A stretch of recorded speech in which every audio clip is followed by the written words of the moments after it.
Bom dia, então, irmãos. Vamos iniciar a nossa escola bíblica dominical nesse friozinho e chuva, orando ao nosso Deus. Senhor Deus amado, te louvamos, Senhor. Te agradecemos por esse dia, por esta chuva, Senhor, por mais um dia de vida que tem nos dado aqui, Senhor, que possamos usá-lo, Senhor, bem como todos os demais dias que nos deste, Senhor, para a tua glória, Senhor, para a tua honra, para conhecer quem tu és, Senhor, para proclamar a tua vontade, a tua palavra, Senhor, aqui na terra. Por isso, nos ilumine agora, Senhor, ao estudarmos a tua palavra, que possamos compreender, Senhor, os teus ensinos, o que tens falado para nós, Senhor. Te oramos isso em nome de Jesus Cristo. Amém. Muito bem, então, qual que é o prólogo dos 10 mandamentos? Fugiu a palavra. O prólogo dos 10 mandamentos. Meu Deus. A casa da servidão. Primeiro mandamento. Não terás certeza diante de mim. Segundo mandamento. Não farás para ti imagem de escultura. Terceiro mandamento. Não tomarás o nome do Senhor teu Deus em vão. Quarto mandamento. Lembram? Para. Quinto mandamento que estamos estudando. Honra teu pai e tua mãe. Sexto mandamento. Não matarás. Sétimo mandamento. Não adulterarás. Oitavo mandamento. Não furtarás. Nono mandamento. Não dirás falso testemunho. Décimo mandamento.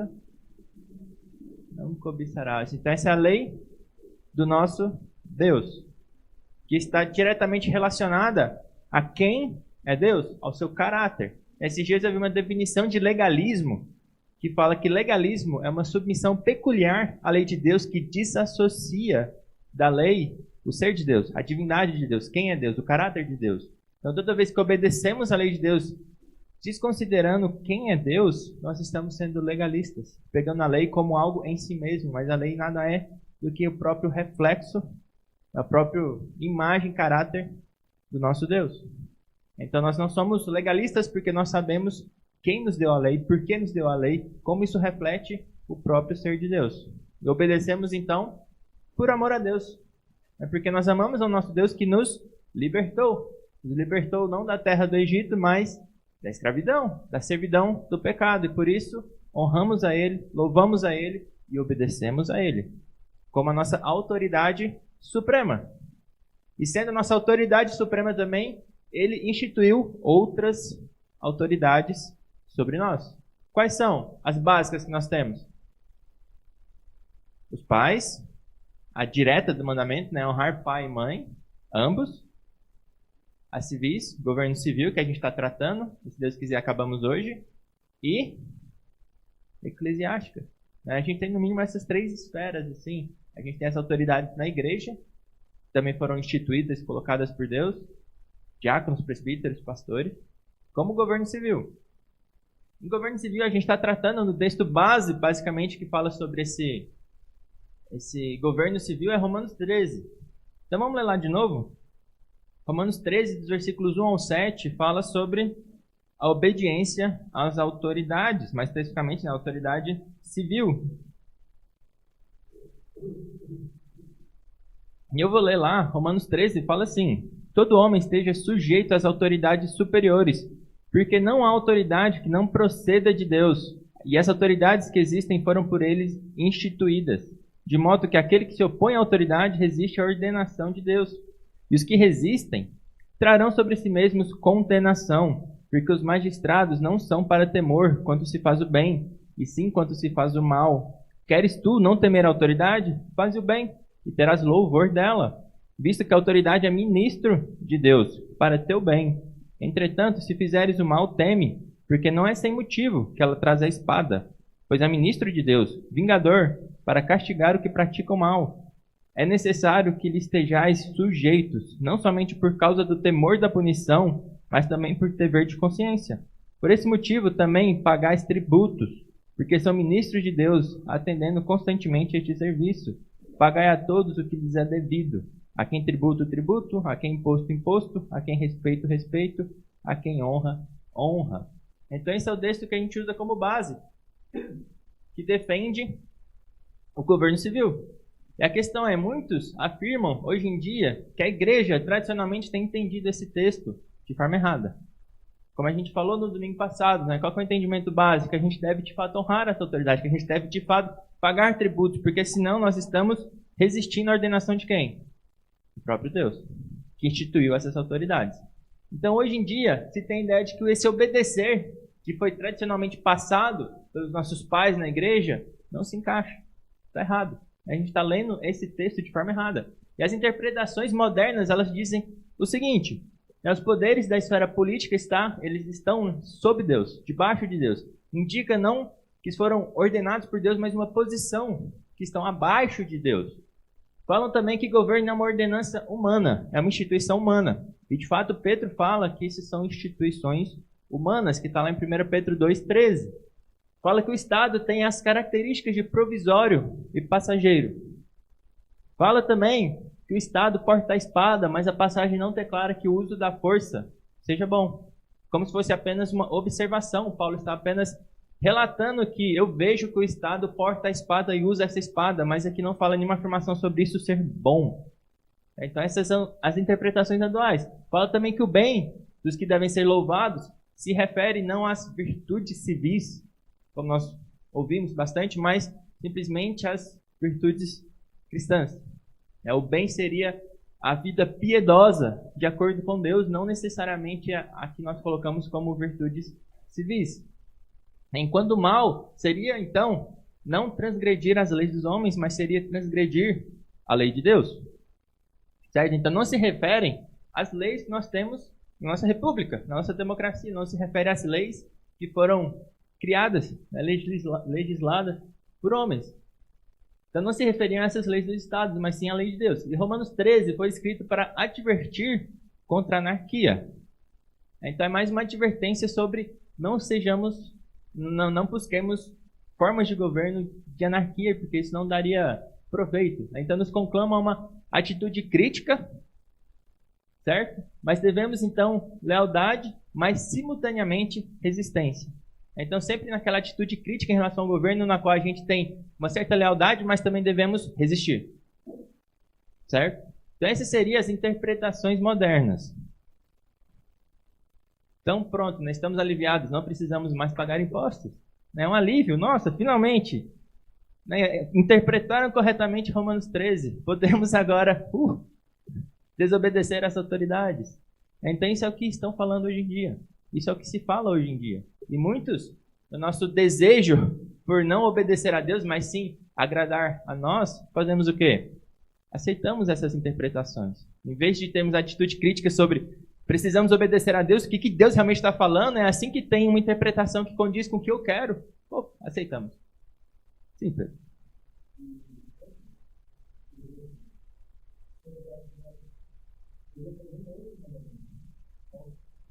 Falso testemunho, furtarás, tem vários, né? E aqui fala claramente, né? Por que a gente deve pagar em tributo?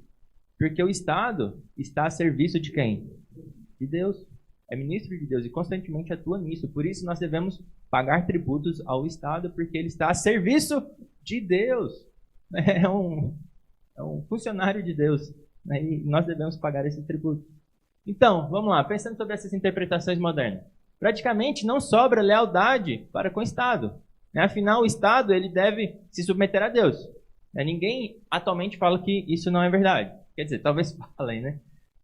Mas quando a gente fala sobre a separação, né, do Estado, da igreja, a gente não fala da separação do Estado de Deus. Jamais. Nada se separa de Deus, porque Deus é o soberano absoluto sobre todos, porque Ele é o dono de tudo. Os cristãos também, eles devem se submeter a Deus. Mas então, a submissão do cristão para com o Estado, ela fica praticamente opcional. Certo? Nessas interpretações modernas, nós podemos ou não podemos obedecer por questões de circunstâncias. Então isso acaba ficando, não restando lealdade nenhuma para com o Estado. Certo?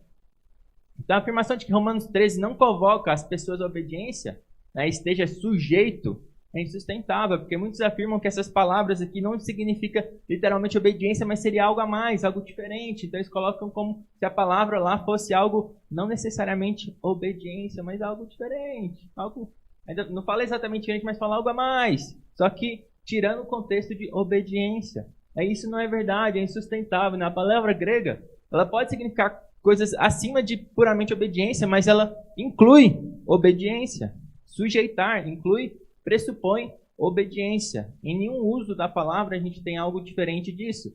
Pedro, por exemplo, ele fala de forma muito clara. Em 1 Pedro 2,18 fala que os escravos, usando a mesma palavra, sejam sujeitos aos mestres. Em obediência, fala que jovens sejam submissos, a mesma palavra de novo, obediência, para com os mais velhos, em 1 Pedro 5,5. Fala cristãos, sujeitai, obedeçam às instituições humanas, em 1 Pedro 2,13. Então, instituição humana não implica necessariamente em diminuir a obediência. Então, muitos falam, é uma ordenação, é uma ordenança, é uma instituição humana. Portanto, nós não devemos obediência a isso. De onde se tira isso? Por que se conclui isso? Se Deus manda obedecer, essa instituição humana devemos obedecer. Porque elas foram, sem dúvida nenhuma, tem toda a participação humana, mas estão lá por causa de Deus. Porque toda autoridade procede do nosso Deus. Nada está fora da autoridade do nosso Deus. Então, Pedro usa essa palavra várias vezes, em vários contextos, sempre falando sobre obediência, nunca tirando esse contexto de obedecer.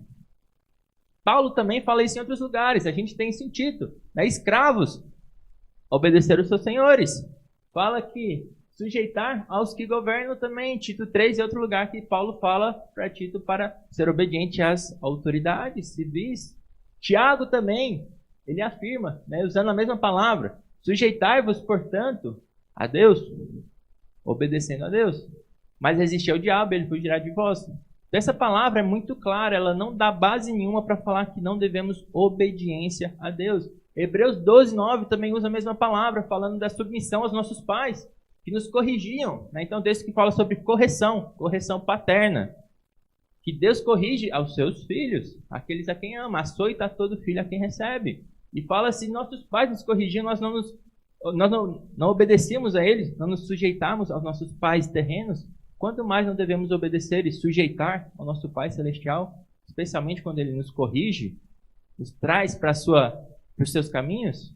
Então essa palavra é usada em todos os contextos, em vários contextos, sempre deixando bem claro a questão de obediência. Nunca tem espaço para falar que não podemos não obedecer.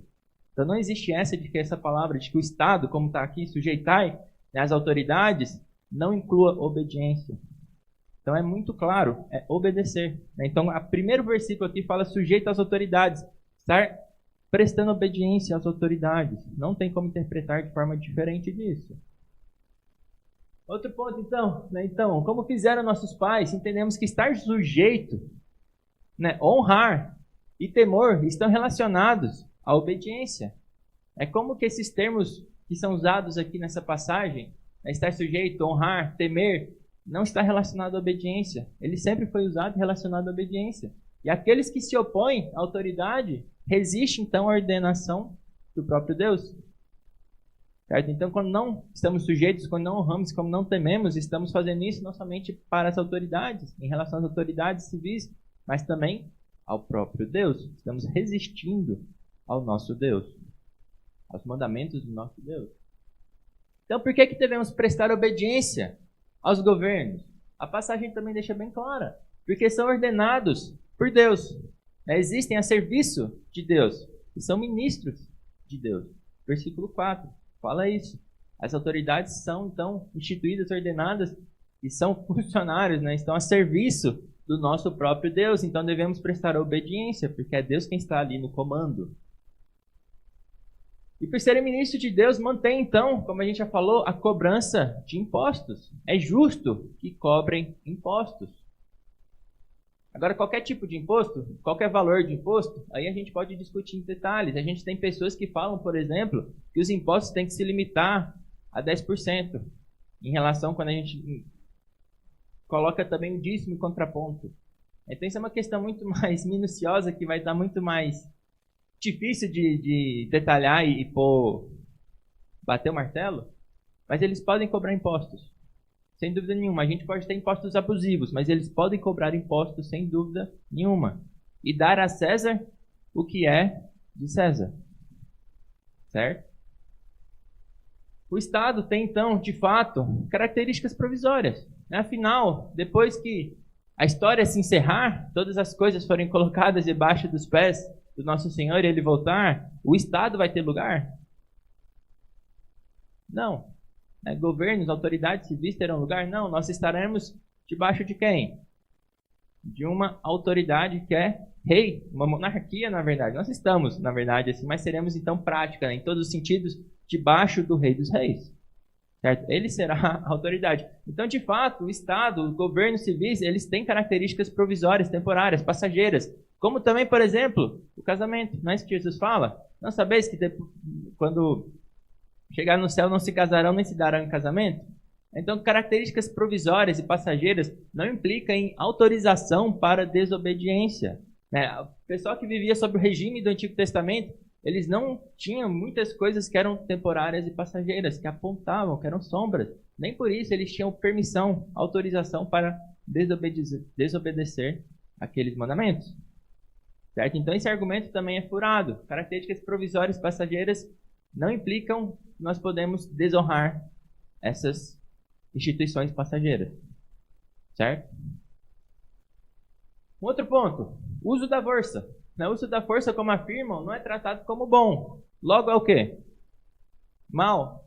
É mal que se use a força. A gente tem muitas religiões, inclusive, que falam sobre o amor no sentido de nunca usar, nunca contrariar, nunca fazer nada que implique em dor ou sofrimento ou qualquer coisa no sentido. Mas isso é errado. Afinal, quando a gente lê o contexto todo aqui, o texto todo, fica muito claro que o uso da força não é nada mal, muito pelo contrário, é necessário e é bom. E é importante. Ou seja, como que a gente pode dizer que é mal? Romanos 13, ele trata do uso da força para quê? Para reprimir aquele que faz o mal. A gente tem de novo aquela ideia que a gente falou antes sobre o uso apropriado do poder que foi dado, autorizado àquela pessoa. Então, o uso da força, o uso apropriado dela é para reprimir, para restringir aquele que faz o mal. Ou seja, é para ajudar quem faz o bem. Então é para permitir que o bem possa aqui prosperar, ter paz, ter facilidades. Se não existe o uso da força e o mal, então, é quem vai ter o poder da força, o que acontece? É o que a gente falou, se os policiais não têm mais permissão para carregar armas de fogo, o que vai acontecer? O mal vai prosperar. Os que são de bem sofrerão aqui na terra. Então é um uso apropriado e bom que o Estado tenha a força e possa usar a força para reprimir aquele que faz o mal. Não tem essa de que o uso da força aqui não fala nada sobre ser bom, seria ruim, então, portanto. Não, o uso da força é necessário e é bom. Certo? Porque precisamos de justiça. Não tem como executar justiça sem fazer o uso da força. E o Estado, então, ele é vingador. Na verdade, o texto coloca o Estado usando a força como vingador, aquele que Deus usa para vingar aqueles que são de bem, que sofrem injustiças. São ministros de Deus e uso da força para o bem daqueles que praticam bem. Então eles são aqui, na verdade, usados por Deus para executar a justiça, como vingadores. Deus os colocou como vingadores. Então Deus os colocou para isso, para esse propósito. Como você vai falar que não é bom que isso aconteça? Então não faz sentido também isso. Certo? Os cristãos, então, eles devem também fazer o bem. Mas afirmar que nada tem a ver com leis civis é totalmente estranho ao texto. Afinal, o texto está falando de quê?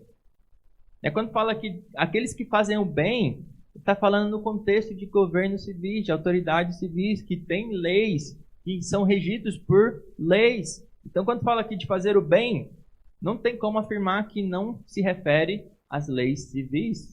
As leis que não são contrárias ao nosso Deus, obviamente, como a gente já viu, limites de obediência. Mas devemos, então, obedecer a essas autoridades conforme as leis que eles criaram.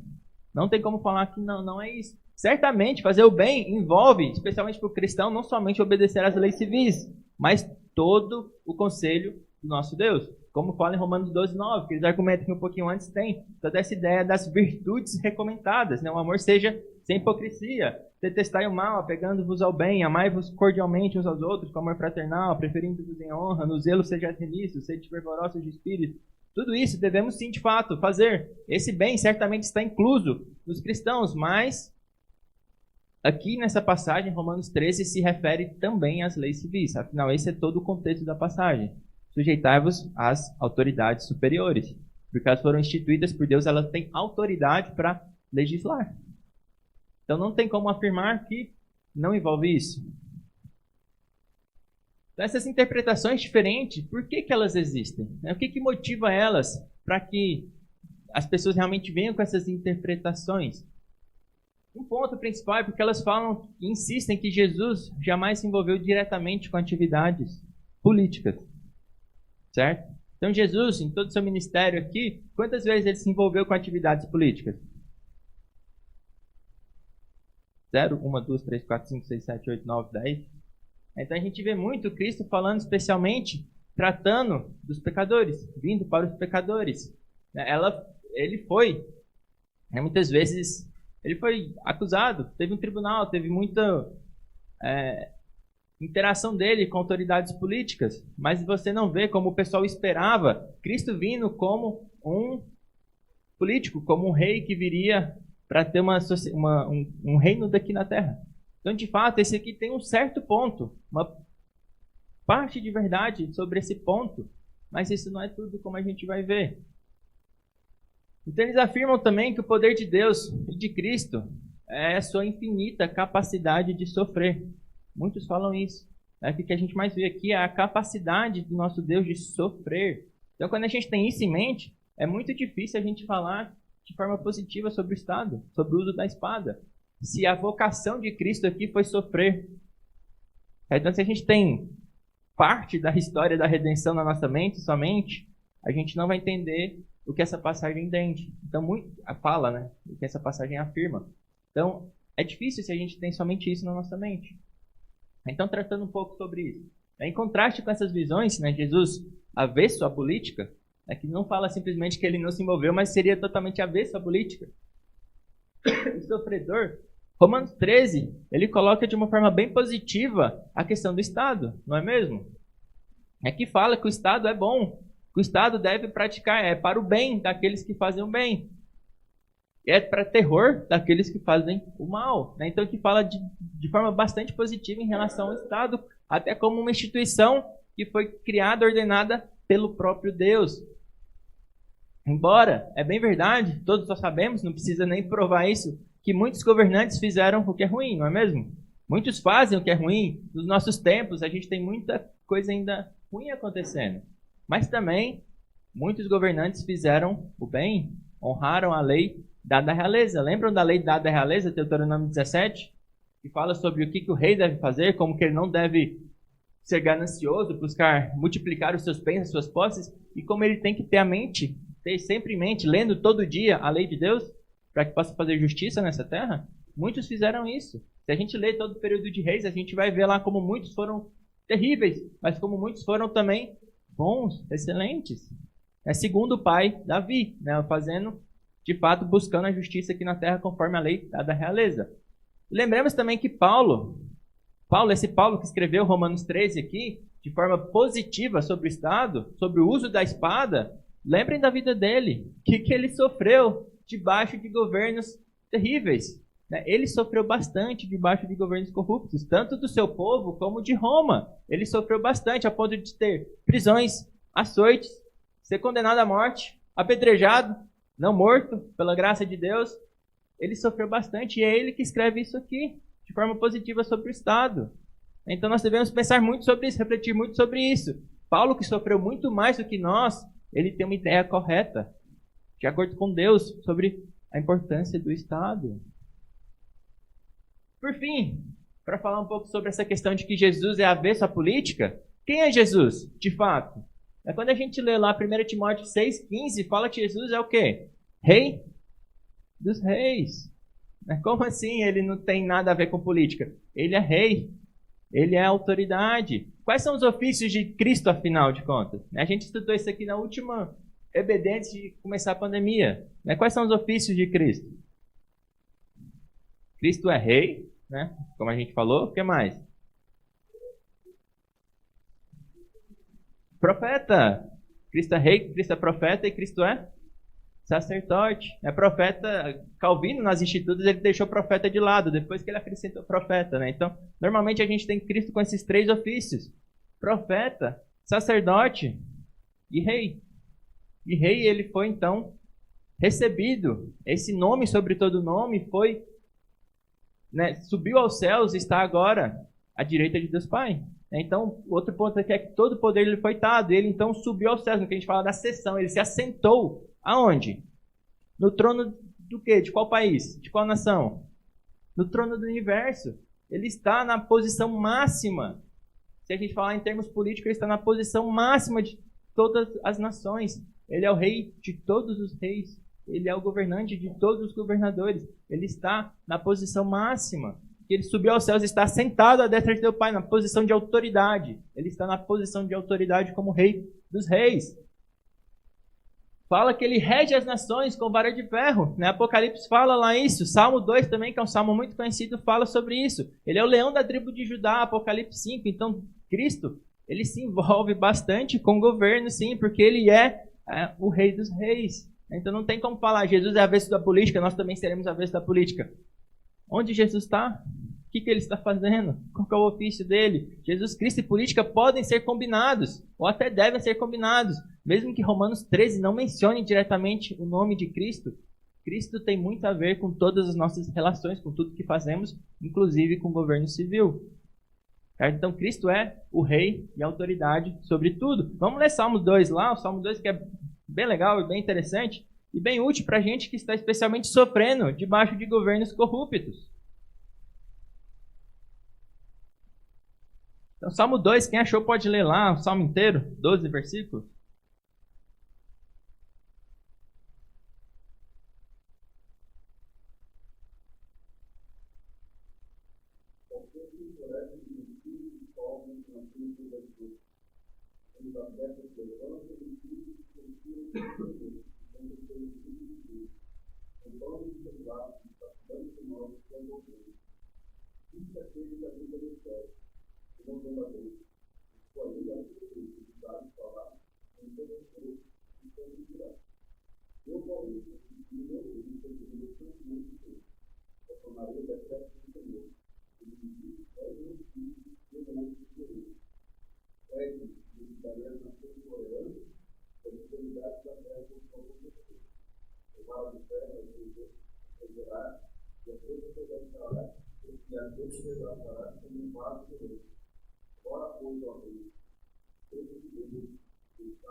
Esse é um salmo que tem uma aplicação maravilhosa para todas as pessoas possíveis. Para os reis, sede prudentes, fechai o filho. Para nós que estamos debaixo de governo político, para entendermos a situação política do nosso mundo, entendendo que os reis aqui da terra se levantam, os príncipes conspiram contra o nosso Deus, se ajuntam, né? Eles querem guerrear contra Deus. E o que Deus faz? Um consolo para a gente, ele ri dessas pessoas. Ri, porque não sabem o que estão fazendo. Não tem ideia do poder de Deus, não tem ideia da autoridade do nosso Deus, não tem ideia da capacidade do nosso Deus. Por isso, bem-aventurados que nele se refugiam, porque estamos debaixo do Rei dos Reis. Ele vingará toda a injustiça feita nessa terra e nos dará paz, paz eterna. Então isso é a maior maravilha que nós podemos ter em mente. Para obedecermos os governos, por mais que muitas vezes eles ultrapassem o que eles deveriam fazer, muitas vezes cobrem impostos abusivos, nós podemos sujeitar a ele em humildade, sabendo que o nosso rei fará justiça eventualmente, e pela eternidade estaremos debaixo desse reinado, que será santo, será justo, será perfeito. Certo? Muito bem. Passando agora então para o direito da revolução. Então aqui ele resume brevemente essa questão de revolução e desobediência.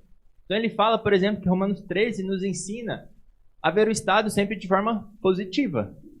Mas sabemos muito bem que nem sempre o Estado será positivo. Nós devemos prestar obediência, mas a resistência ela pode ser permitida em situações que devem ser situações de emergência. Então ele resume aqui, ele fez vários estudos sobre revolução, e a gente não vai se aprofundar muito nisso, mas ele fala que a resistência é permitida somente em situações bem graves.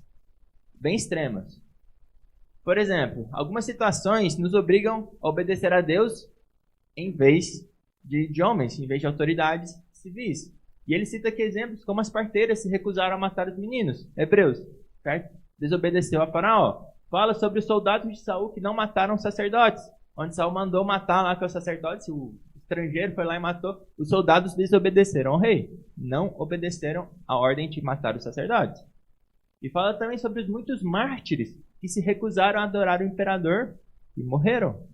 Certo? No início, nos primeiros séculos, segundo século especialmente, teve muita perseguição nos cristãos. Se não falassem lá que César é Senhor, o que acontecia? Morriam. E eles falavam, Jesus Cristo é o Senhor. Cristo é o Senhor. E morriam por isso. Muitos morreram por isso, de formas terríveis.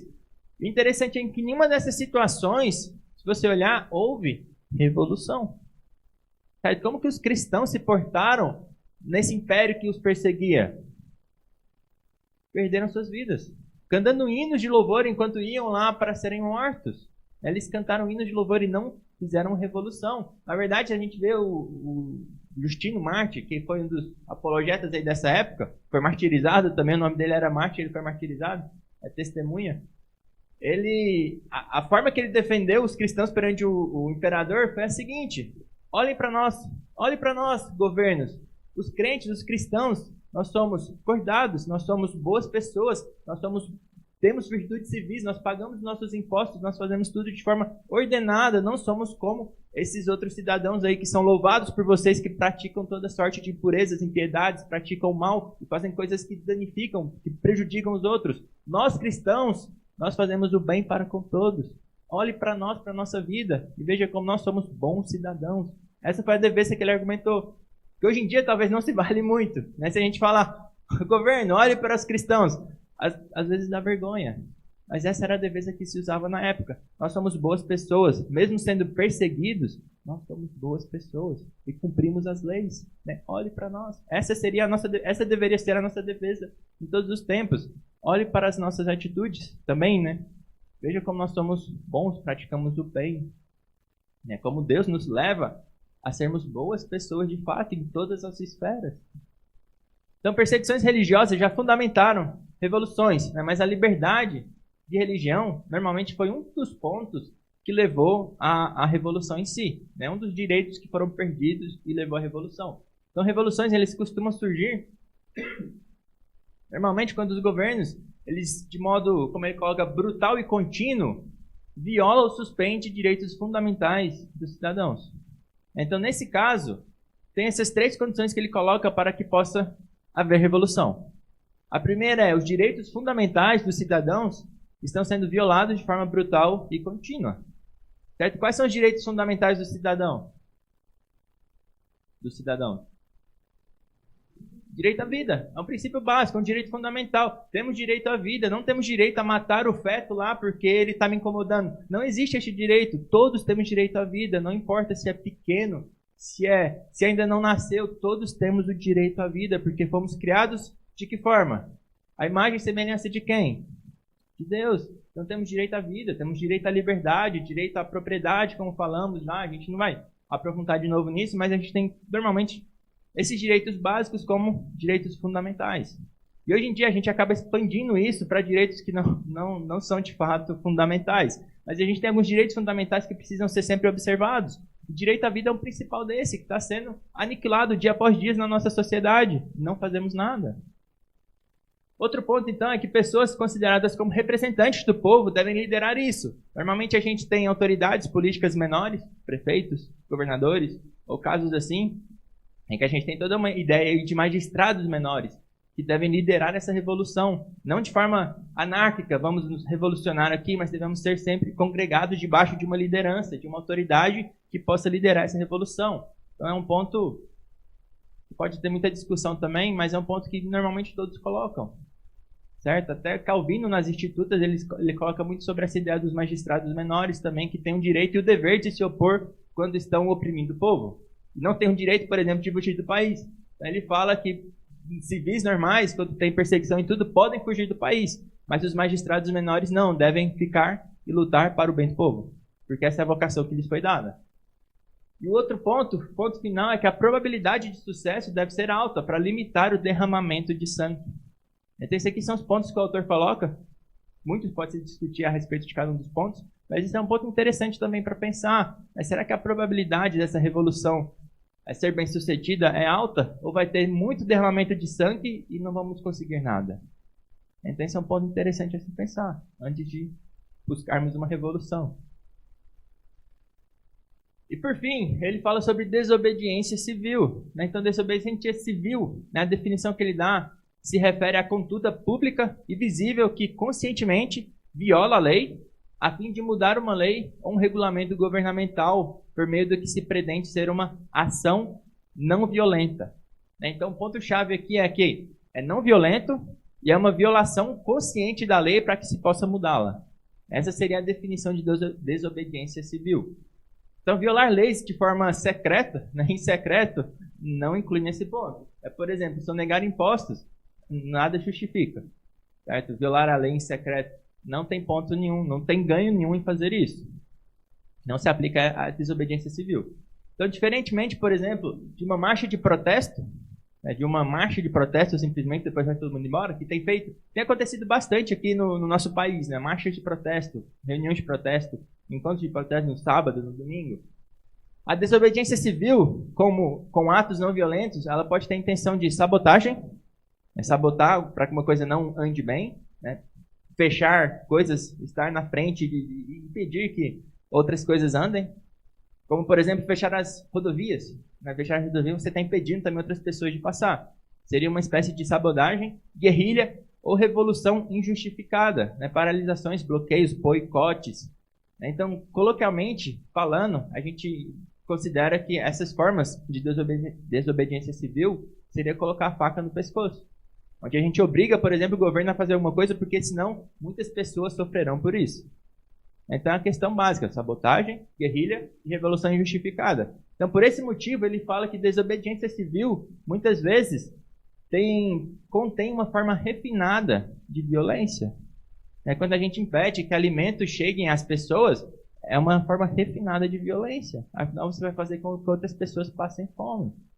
Então, com isso em vista, desobediência civil muitas vezes é pular acima da lei, dos dispositivos legais que existem para mudá-la, para impor as suas opiniões e vontades sobre os outros. Afinal, você colocou a faca no pescoço para impor a sua vontade, da sua opinião. Então, desobediência civil, a desobediência ao governo pode se tornar necessária, mas desobediência de forma geral, quando nos mandam, por exemplo, fazer coisas que são contrárias à vontade de Deus, nós desobedecemos, como as parteiras que não mataram os meninos hebreus.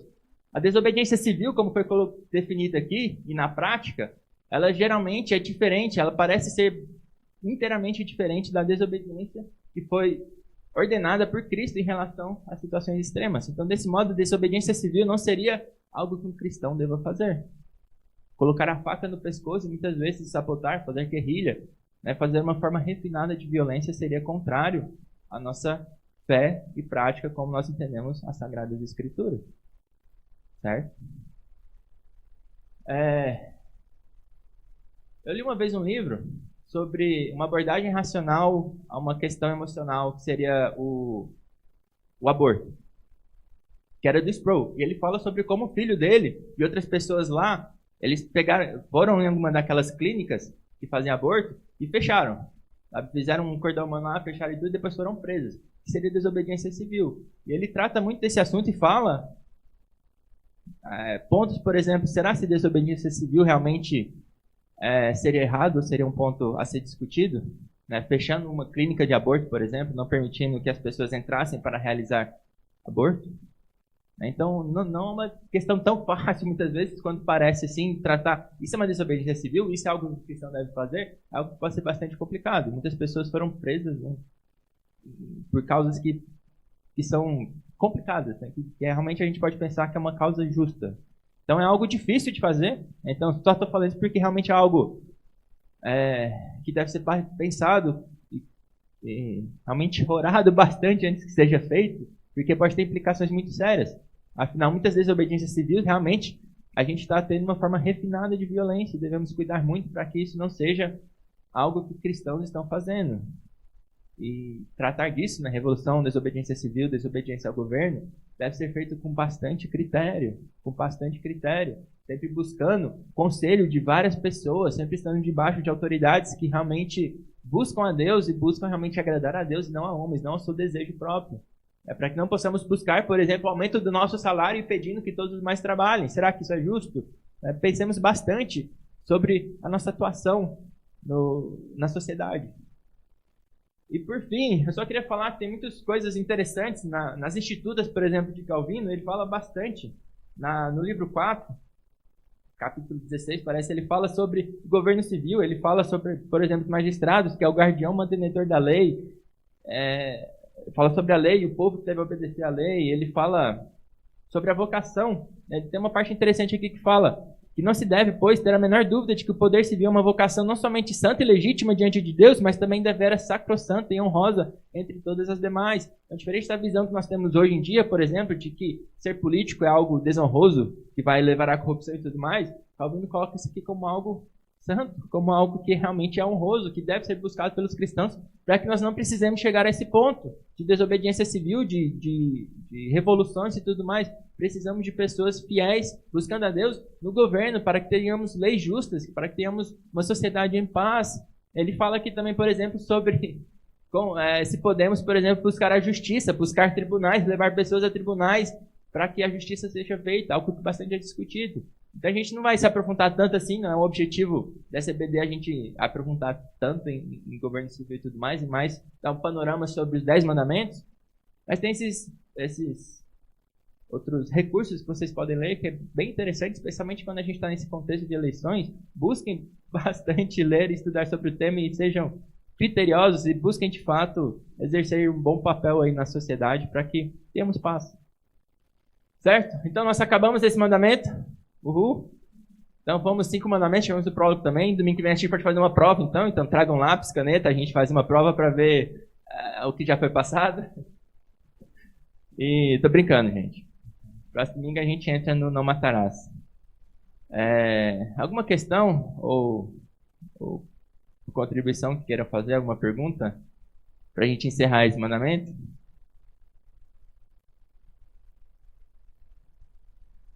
Não?